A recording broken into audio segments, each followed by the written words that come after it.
আসসালামু আলাইকুম। অনেক দিন পরে আপনাদের সামনে একটা ভিডিও নিয়ে আসলাম। আপনারা দেখতেই পারতেছেন যে আমি আমার খামারের লুকটা একটু চেঞ্জ করছি, তো সেটাই দেখানোর জন্য আর কি। তো দীর্ঘদিন কোনো ভিডিও দেওয়া হয় না। আপনার শীতকালে যে পাখির যত্নগুলো ছিল সেগুলো আমি জানাইছি। তো এখন চেষ্টা করব যে গরমকালে পাখিগুলোর যে যত্নগুলো সেগুলো যদি আপনাদের বলতে পারি, তাহলে দেখা গেল যে আমার অনেক পাখাল ভাইরা অনেক উপকৃত হতে পারবেন। তো এখানে যে পাখিগুলো রাখা, এগুলো সবই হচ্ছে আমার ফ্লাইং কেস বা মানে ফ্লাইং কেসের পাখি আর কি। তো মেল ফিমেল কিছু আলাদা করা, আবার কিছু হচ্ছে এক জায়গাও রাখা আছে। আপনার ছেলে মেয়ে এক জায়গাও কিছু রাখা আছে, আবার মেল ফিমেল আলাদা করেও রাখা আছে। আর এখন যেটা দেখতে পারতেছেন, এটা হচ্ছে আমার মূল ব্রিডিং সেট আপ। হ্যাঁ, তো এই কেজেই হচ্ছে আমি মূলত পাখিগুলোরে ব্রিডিংয়ে দিই। আর এখানে হচ্ছে পাখিগুলো আমার ডিম পাড়ে।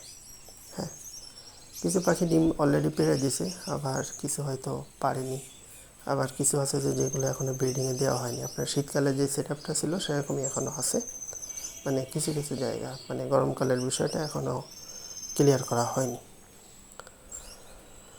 তো ওই কিছু কিছু কেজি আর কি ডিম পারছে। আর আমার উপরের দিকে থাকে হচ্ছে আমার প্যারট ফিন্সগুলো। আপনারা অনেকেই জানেন যে আমি প্যারট ফিন্স নতুন শুরু করছি। তো কয়েক পেয়ার ডিম পারছে, কিছু বাচ্চা কাচ্চাও হয়েছে, আবার দু এক পেয়ার আছে এখনও ডিমও পারেনি। আর এই এখন যে সেট আপটা দেখতে পাচ্ছেন, এইটা মূলত হচ্ছে আমি প্যারটের জন্য করছি। তো এখনও এই সেট আপে এখনও প্যারটগুলোকে দেওয়া হয়নি। আর এটা হচ্ছে আমার ফোস্টারিং কেস।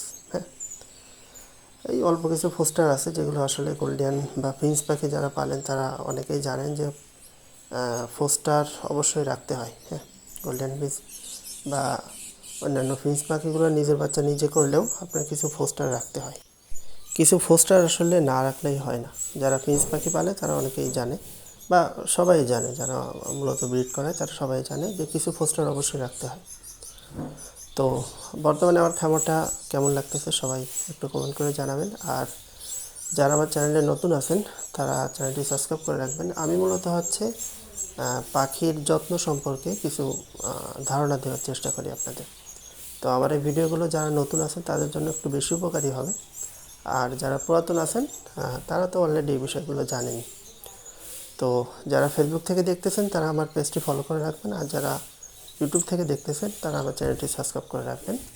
তো আপনাদের যদি কোনো মতামত থাকে বা কোনো কিছু জানার থাকে, তাহলে আমার হোয়াটসঅ্যাপ নাম্বার দেওয়া থাকবে বা আমার পেজের লিঙ্ক দেওয়া থাকবে, আপনারা চাইলে ওখানে সরাসরি নক করতে পারবেন। তো আজকের ভিডিওটা এই পর্যন্তই।